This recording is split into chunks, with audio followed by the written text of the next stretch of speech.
Stories Between Us anthology, where Black queer men's lives, love, and tension take center stage. The house sounded different when someone was sick in it. It wasn't louder, it was thinner. Every creak of floorboard carried farther. Every appliance click landed like a decision. Even the air felt like it was holding its breath, afraid that if it moved too hard, it might take something important with it. Theo moved through the kitchen like he'd been trained for it. Not graceful, efficient. A man who had learned to turn worry into motion, who could measure out doses, rinse cups, wipe counters, and keep his face neutral all at the same time.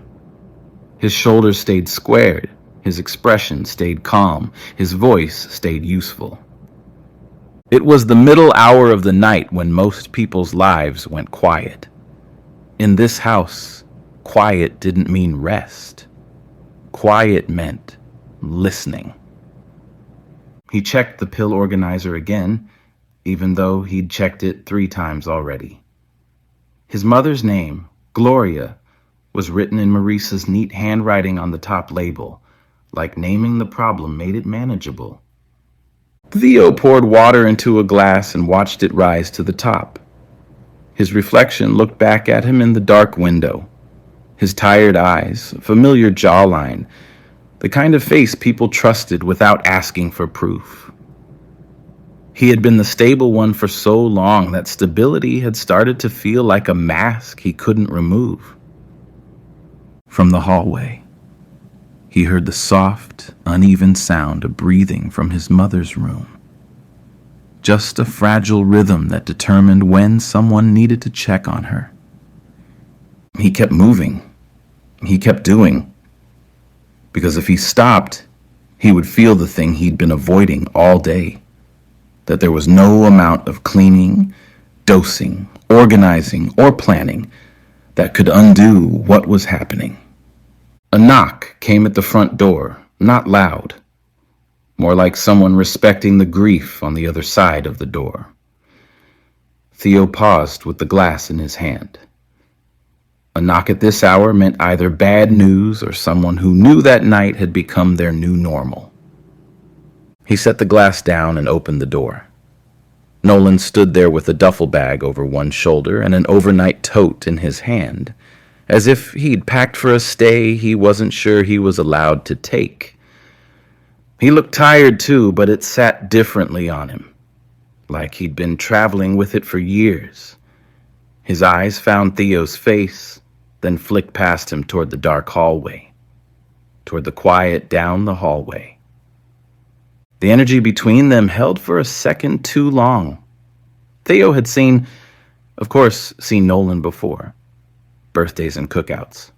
Marisa's endless group dinners that she swore were low-key, yet never were. Nolan had always been present in her life, like a constant. He was laughter in the background, a camera in his hand, a sharp comment on his tongue, a softness he hid behind charm. But here, on the doorstep of a sick house at an hour that didn't belong to visitors, Nolan looked stripped down. Just a man showing up because someone needed him. Theo stepped back, making room without thinking about what it meant to invite him in. Nolan walked inside carefully, like he could feel the fragility under the floorboards. His gaze landed on the medication box on the counter, on the list taped to the refrigerator, on the stack of mail that had gone unopened for days because survival was a full-time job now. Theo watched him take it in, watched the way his shoulders sank with understanding. At this time of night, people didn't do small talk. Nolan set his bags down by the wall, still looking at the hallway, like he could sense the shape of what they were all carrying. At the end of that long second, Nolan finally spoke, quiet and steady, like he'd decided to match the tone of the house. "Marisa called after your mom was taken to the hospital," Nolan said. "I've known her too long not to come." Theo looked at him for a moment, then nodded once. "She's been in and out." Theo said quietly. This last one just scared us all a little more. The spare room used to be storage, old holiday decorations, a treadmill nobody used, boxes of childhood photos Marisa said she'd go through one day. Now it had clean sheets and a blanket folded at the foot of the bed like a promise. Theo had made it up earlier without thinking about why. He had simply done the next necessary thing. That was his specialty. Nolan stood in the doorway, taking in the room like it was too much. Like being offered a place to set down his body felt intimate on its own. The lamp on the nightstand cast a soft circle of light, making everything outside that circle feel like unknown territory. Nolan's presence shifted the room in a way Theo didn't have a name for. The way Nolan filled the doorway without trying. The broad line of his shoulders. The quiet confidence in how he stood there like he belonged in the middle of other people's trouble. It was unfair, Theo thought. That grief had touched everything in this house except Nolan's beauty. The realization landed hard in his chest, then lower, then deeper, enough to startle him, slow enough to feel dangerous. He felt it all at once. The attraction, the guilt, the instinct to step back, the instinct to step closer. Please not this, he thought. Not here. Not now. Not him. Theo turned his face away, jaw tight, hands curling into fists at his sides like he couldn't physically hold the feeling still. But his body had already answered a question his mind refused to ask. Down the hall, a floorboard creaked. Theo's heat for Nolan spiked. He needed to control himself before anyone walked in. But it was only Marisa. She appeared in the hallway wearing a sweatshirt too big for her, her hair pulled back, her face pulled tight from exhaustion and worry. When she saw Nolan, something in her expression loosened. Relief, sharp and immediate, like she'd been holding her breath for days and only now realized it. She crossed the hallway and wrapped her arms around Nolan without hesitation. Nolan held her with the kind of care that wasn't new between them. Like he'd held her through other hard things before, and knew the shape of her when she needed support. Theo watched from the side, quiet, respectful, invisible. That was his role, the brother, the pillar, the one who didn't need anything. Marisa pulled back, wiping at her eyes like she was annoyed at them for existing. "Thank you," she whispered, voice cracking. "I didn't even know what to say on the phone." Nolan smiled, small and sad. "You don't have to. I wanted to come. Gloria means a lot to me, too." Marisa glanced at Theo, then back at Nolan, her eyes bright with the kind of gratitude that hurt to witness. "She's asleep for now," Marisa said. "We're doing shifts. Theo's been doing everything lately." Theo's throat tightened. He turned his face toward the wall, studying the paint like it might tell him how to stand still inside his own skin. Nolan's attention followed Marisa's words straight to Theo.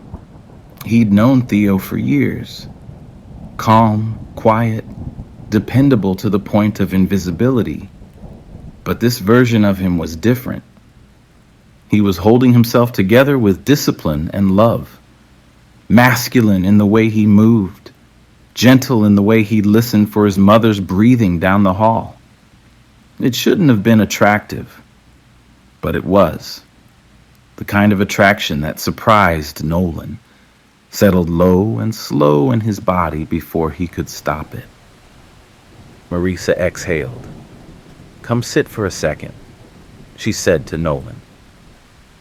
Theo watched them head toward the living room. From the couch, Nolan reached into his bag and pulled out a familiar liquor bottle, holding it up with one corner of his mouth lifted. Marisa let out a tired laugh before she could stop herself. "I brought your favorite," Nolan said quietly. "Figured if we're gonna be crying and shit, we might as well drink a little." Their voices blurred together after that, catching up between long pauses.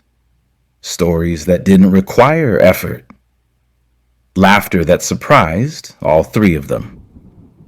For a moment, the house felt normal.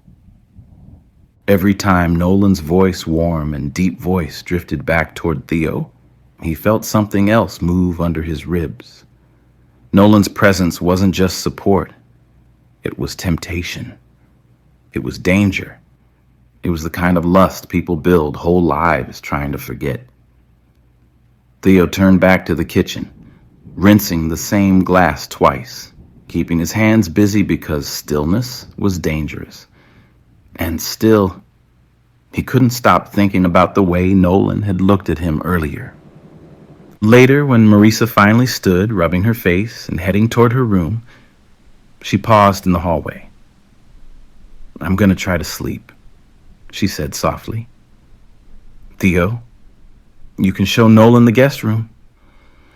She smiled tiredly at both of them, then disappeared down the hall. Theo led Nolan toward the spare room. They stopped in the doorway. Close enough to read another man's body like scripture written in heat. The language of muscle and breath. The punctuation of shoulders built for weather. The quiet thunder of a chest that had survived things and still chose to rise. Close enough to feel Nolan before touching ever entered the conversation. To sense the gravity of him, the pull of the comfort of a man at a time like this. Theo wanted him the way exhaustion wants a bed. The way grief wants a witness who doesn't ask for translation. For one trembling moment, he forgot his mother's name. Forgot his sister's eyes. Forgot the thin walls. He wanted to step closer to Nolan's body, to let his sorrow rest its head against something breathing, to trade the sound of medical machines and prayer for the quiet moment of being desired back. The hunger rose in him. Two men in a hallway full of medicine and mercy and unfinished goodbyes, wanting each other the way men do when the world has already taken too much. Just human. Nolan looked at Theo, really looked at him now, at the care worn into his posture, the restraint in his hands, the way he stood like someone who never let himself lean. Theo felt the moment tilt.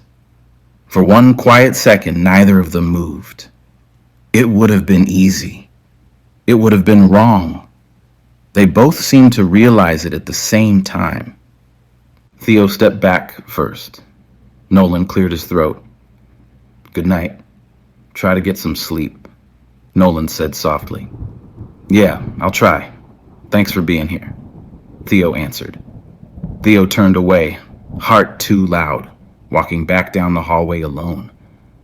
Behind him, Nolan stood in the borrowed room, already knowing something had started that neither of them had expected. Hospitals had their own kind of daylight, fluorescent and unforgiving. It made everyone look more tired than they were and more truthful than they wanted to be. Theo hated it. Marisa hated it too, but she moved through it like she'd learned to. She asked questions. She wrote notes of every word the doctor said. She smiled at nurses with gratitude edged in desperation. Nolan walked behind them, quiet, hands in his pockets, eyes taking in every detail like he might memorize the reality so Marisa didn't have to hold it alone. He carried their coffees without being asked. He opened doors. He kept close without crowding. Theo should have felt only appreciation. Instead, he felt aware.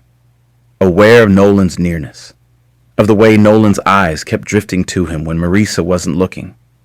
A doctor spoke in careful language, the kind designed to soften impact.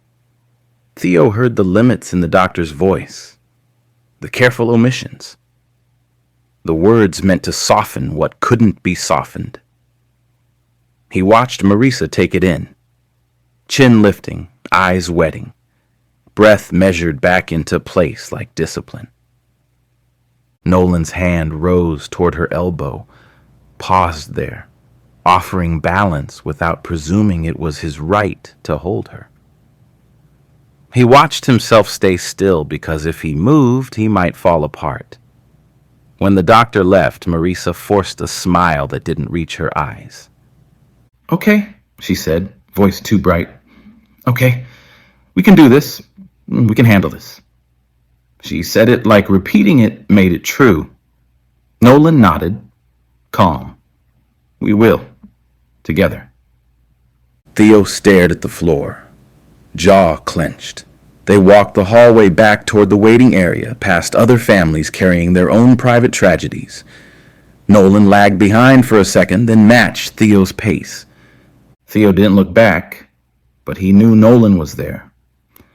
Nolan lowered his voice. "You don't have to act like you're indestructible." Theo winced and kept walking. "That's not an option. Someone has to be the strong one." Theo sighed. Nolan replies, "You call that love?" Theo stopped and turned, and for the first time in days, his eyes met Nolan's without pretense. Theo didn't answer. He couldn't, because the truth was, he didn't know what love was anymore. Not in a way that didn't feel like duty or obligation. He didn't know how to be anything but the one who held things up. They reached the elevator. Marisa patted her pockets, swore under her breath, and said she'd forgotten her purse, that she'd meet them downstairs in the lobby, waving them ahead with tired impatience. Theo stepped into the elevator first. Nolan stepped in beside him. For a few seconds, it was just the two of them in a small box of light and silence. Theo stared at the numbers above the door like they were instructions. Nolan moved before he could rethink it. His fingers closed gently around Theo's hand, quiet and sure. "It's okay to feel it," he said under his breath. "You don't have to carry it alone. You can lean on me." Theo didn't pull away. He stepped closer instead. Nolan did too. They folded into each other in a tight, wordless embrace, the kind that forgets walls and floors and rules, the kind that feels like sleepwalking. For a second, the hospital disappeared. The elevator slowed. The doors opened. The world came back. But something changed between them in those few quiet seconds. Something Theo couldn't undo. Back home, the house felt wrong without their mothers breathing in it. Marisa dropped her bag by the door, already halfway gone again. She said she'd sleep at the hospital, that she had emails to finish, that the quiet there might help her think. She said it like logistics, like she wasn't afraid to be alone with the machines. And just like that, the house became theirs. The silence moved differently without Marisa's footsteps in it. They stood in the kitchen for a moment, coats still on, hunger finally loud enough to notice. "We should eat," Nolan said. Theo nodded. "We should." They moved around each other carefully at first, washing hands, opening cabinets, pretending their shoulders didn't keep finding the same small spaces. Nolan opened a bottle of wine like it was an accident. Theo didn't comment when he poured 2 glasses instead of 1. They cooked slowly, their hands touching as they passed the spices. The wine softened the edges of the room, softened the edges of them. They laughed once, surprised by the sound. It felt wrong to feel good, but all the same, necessary. At some point, Nolan leaned against the counter, watching Theo move like he was memorizing him in a language he hadn't known he spoke. Theo felt it. He turned. Their eyes met. The kiss happened like an apology, soft at first, like both of them were asking permission before they enjoyed it. The kiss became less careful, wine on their lips, grief in their chests, desire rising where fear had been living. Theo's hand found Nolan's wrist. Nolan's fingers tightened in Theo's shirt. They forgot the stove. They forgot the room. They forgot the day they spent at the hospital. They forgot everything except the truth that had been circling them since the elevator. Later, much later, the kitchen was darker. The food was untouched. The wine bottle basically empty.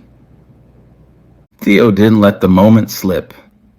His hand slid from Nolan's waist to his wrists, slow but certain, turning him gently away from the counter like he already knew where this needed to go. Nolan followed without asking, his pulse visible at his throat. They left the kitchen, passed the dark doorway, entered the living room where the couch was waited for them. Theo sat first. His hand stayed on Nolan's hips, thumbs pressing in just enough to say, "Here, stay with me." Nolan looked down at him, eyes dark, mouth parted, grief still there, but crowded now by something hotter and less patient. Theo drew him closer. He climbed on top of Theo, knees settling on either side of his thighs, their bodies lining up with a quiet certainty that stole the air from Theo's lungs. The contact knocked something loose in him, a low, reckless hunger that had been pacing his chest all night. Theo's hand spread wide over Nolan's back, pulling him down until heat met heat, until every breath was shared, until the line between wanting and needing blurred. Nolan leaned forward, kissing Theo's forehead, then his cheek, then the corner of his mouth, close enough to feel promise, close enough to feel danger. Theo's grip on Nolan tightened. For a second, the house disappeared. Just the ache of another man on top of him saying his name in ecstasy. Theo swallowed hard, his voice breaking under the weight of it all. "You're my sister's best friend. She's sitting in a hospital room with our mother right now, praying things don't get worse. And we're in here wanting each other." Nolan closed his eyes, his forehead resting against Theo's like a confession. "Say stop," he whispered, "and I'll go to my room." Theo's hands came up, gripping Nolan's shirt like he was holding himself in place, and they moved closer. The house had a way of making the hours feel like they belonged to someone else. Time wasn't measured in clocks anymore. It was measured in symptoms, in good days and bad days, in the spaces between medicine doses and medical updates. Days later, Mama Gloria was back at home from the hospital, and she was feeling better than usual, which meant it was also a worse day for everyone else. Better days were cruel. They offered a glimpse of normal, like a movie trailer for a life that wasn't coming back. Gloria sat up for breakfast. She even teased Marisa about the way she always over-seasoned eggs. Marisa laughed too loudly, grateful and furious at the same time. Theo watched his mother's hands tremble slightly as she lifted her fork, and his chest tightened with love and helplessness. Nolan sat at the table with them, comfortable now in the rhythms of the house. He passed napkins. He refilled water. He smiled at Gloria like she mattered not like a patient, but like a person. Gloria's eyes lingered on Nolan. "You're a good boy," she said, voice thin but sheer. Nolan smiled gently. "I'm trying." Gloria looked between Nolan and Theo, then back to Nolan with a quiet curiosity. "You make it feel softer in this house," she said, nodding at the air as if she could point to the heaviness and the way Nolan changed the energy. "He needs that," she said. Theo's spine went rigid. Marisa looked up sharply, startled by the directness. Gloria didn't seem to notice Theo's tension.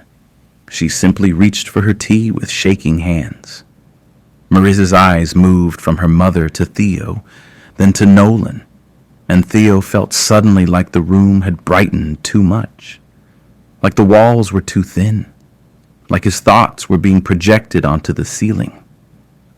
But Marisa only exhaled, shoulders dropping.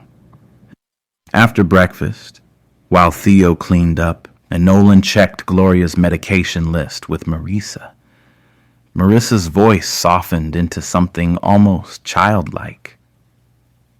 "I don't know what I'd do without you," she told Nolan. Nolan froze for a fraction of a second, as if the words hit him somewhere deep. Then he smiled. "You don't have to do it without me," he said. Marisa's eyes filled, and she blinked hard like she refused to let tears win today. She turned toward Theo, voice firm again. "I'm going to lie down for an hour.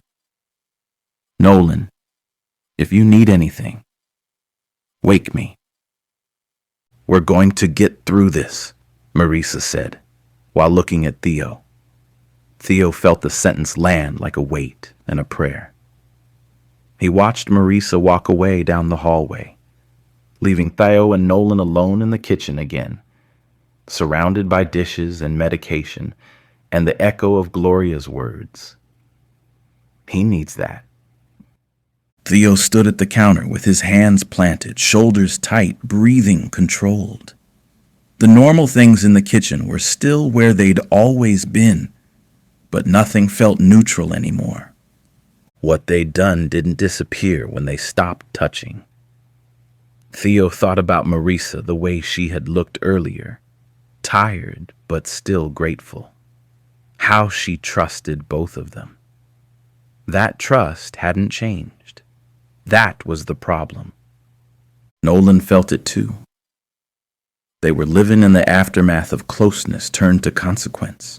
He stood there understanding that what had happened wasn't private anymore, even if no one else knew yet.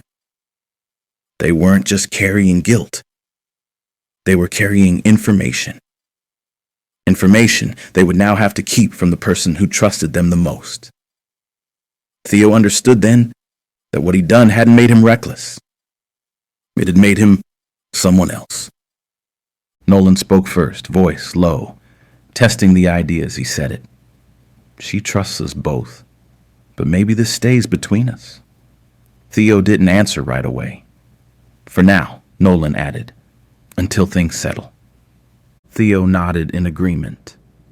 "For now," he said, "but it doesn't disappear just because we don't say it." They both knew what they were agreeing to. That night, Gloria's breathing changed. Just subtle enough that Theo woke up from the chair by her door with his heart already racing, already knowing something wasn't right.